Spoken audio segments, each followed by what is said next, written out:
Assalamualaikum warahmatullahi wabarakatuh. Salam dan bahagia Bapak Ibu guru hebat SMK Kesehatan Nurul Umam Babat Kabupaten Lamongan. Saya Mahrus Salam JGP Angkatan 9 akan memaparkan materi tentang diseminasi budaya positif. Nah, di mana diseminasi budaya positif ini mempunyai tujuan, yaitu yang pertama menumbuhkan budaya positif di sekolah.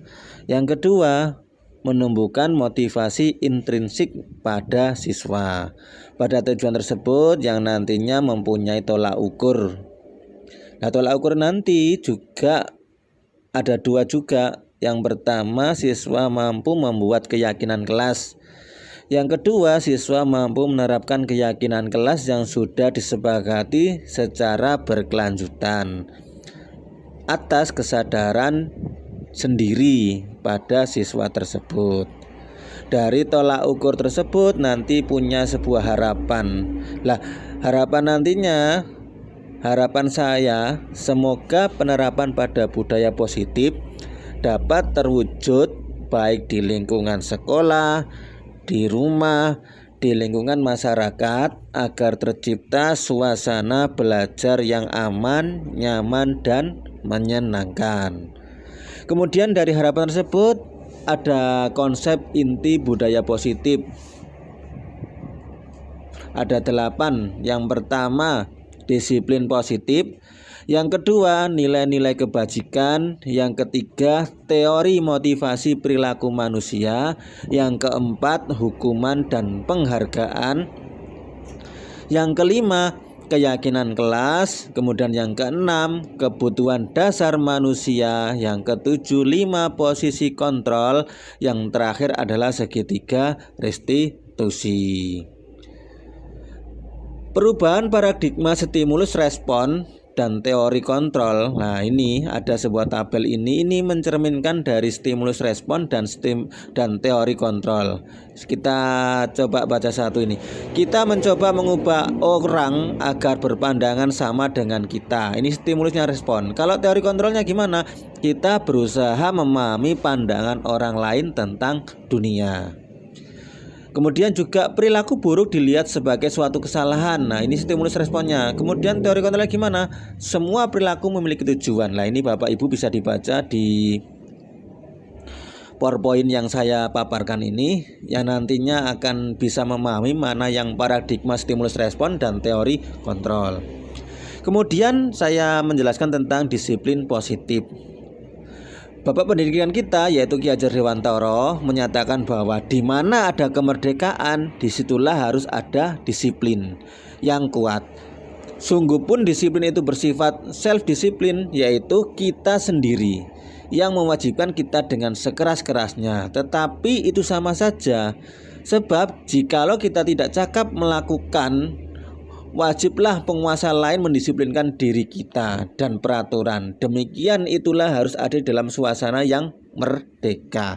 Nah, ini yang dikutip dari Bapak pendidikan kita yaitu Ki Hajar Dewantara tentang definisi disiplin positif. Kemudian yang kedua, nilai-nilai kebajikan universal.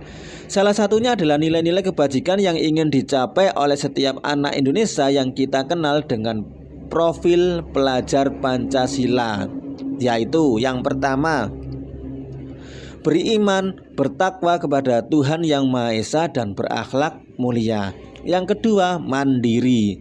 Yang ketiga, bernalar kritis. Yang keempat, berpendidikan global.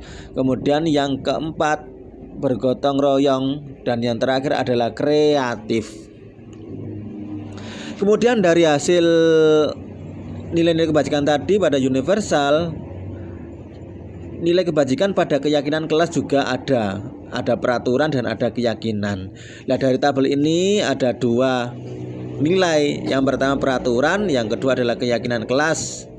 Contohnya, selalu kembalikan buku ke tempatnya. Nah, ini keyakinannya apa? Tanggung jawab. Kemudian ada lagi dilarang mengganggu orang lain. Nah, itu keyakinannya apa? Menghormati orang lain dan diri sendiri. Hadir di sekolah 15 menit sebelum pembelajaran dimulai. Lah ini keyakinannya apa? Menghormati orang lain, komitmennya pada tujuan. Kemudian dilarang melakukan kekerasan. Lah ini keyakinannya apa? Keselamatan, menghormati orang lain, dan seterusnya.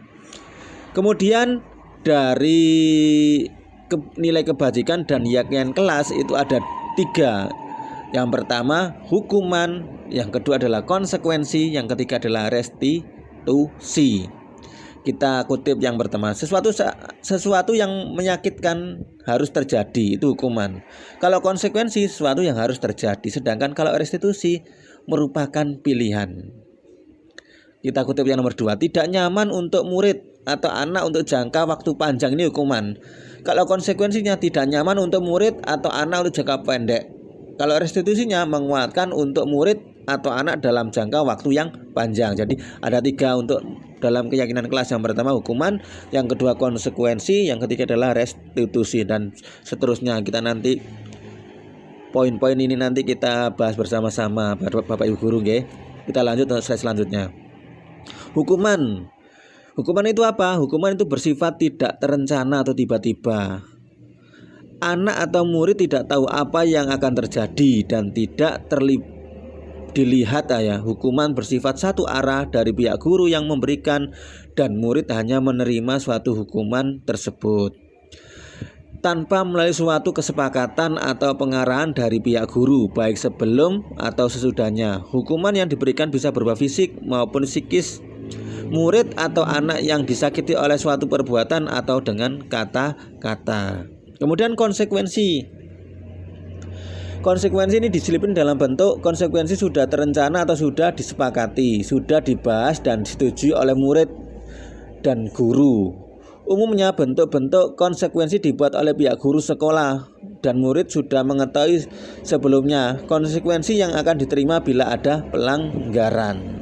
Itu tentang konsekuensi. Bedanya antara hukuman sama konsekuensi. Kemudian restitusi. Restitusi ini adalah pada kesempatan ini akan diperkenalkan program disiplin positif yang dinamakan restitusi. Restitusi adalah proses menciptakan kondisi bagi murid untuk memperbaiki kesalahan mereka sehingga mereka bisa kembali pada kelompok mereka dengan karakter yang lebih kuat. Dosen 2004. Nah ini tentang restitusi ya. Ada 2 penemu ini memaparkan seperti itu. Nah dari restitusi ada teori kebutuhan dasar manusia. Ada 5. Yang pertama fisiologi, rasa aman, sosial, penghargaan, dan aktualisasi diri. Nah, dari kebutuhan dasar manusia ini juga kita perlu pahami karena setiap orang, setiap manusia itu karakternya berbeda-beda. Baik dari segi A, B, C, dan D semua mempunyai karakter yang berbeda-beda. Kemudian slide selanjutnya. Jadi setelah kita memahami tentang teori kebutuhan dasar manusia, kita juga harus bisa memahami 5 posisi kontrol. Yang pertama penghukum, yang kedua pembuat orang merasa bersalah, kemudian pemantau, yang keempat adalah manajer. Nah, dari 5 posisi kontrol tadi muncullah tahapan segitiga restitusi. Mempunyai 3 tahapan. Yang pertama menstabilkan identitas, yang kedua validasi tindakan yang salah, yang ketiga adalah menanyakan keyakinan. Di mana menstabilkan identitas itu teori kontrolnya adalah kita semua akan melakukan hal terbaik bisa kita lakukan. Sedangkan kalau validasi tindakan yang salah, semua perilaku memiliki alasan.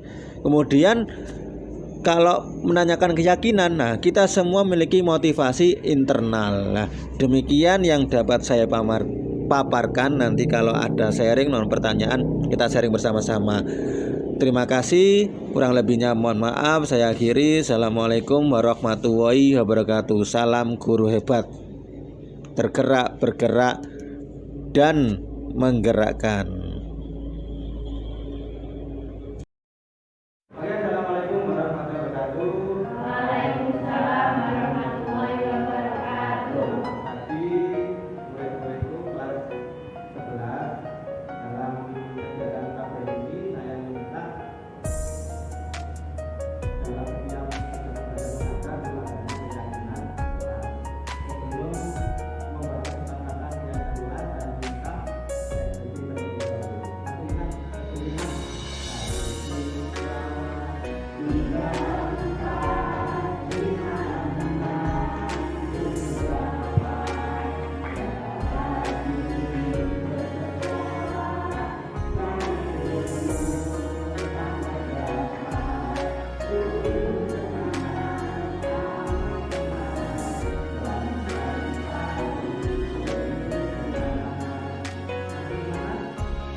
kelas. Kalau sudah menulis tentang keyakinan kelasnya, silakan boleh ditentang.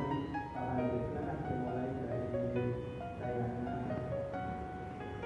selanjutnya ya.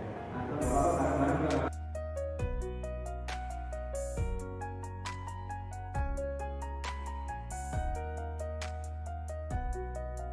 Oke, terima kasih sudah.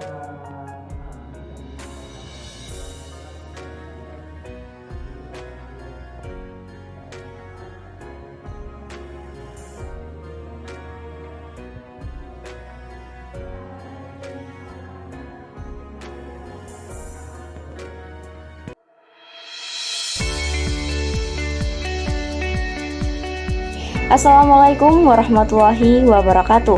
Perkenalkan, nama saya Arum Sri Wulandari. Saya berasal dari kelas 12 MIPA 5. Saya sangat senang sekali dengan adanya keyakinan kelas bersama Pak Makhrus Salam. Semoga dengan adanya keyakinan kelas ini, saya bisa menjadi murid yang bertanggung jawab dalam hal apapun. Terima kasih. Wassalamualaikum warahmatullahi wabarakatuh. Assalamualaikum warahmatullahi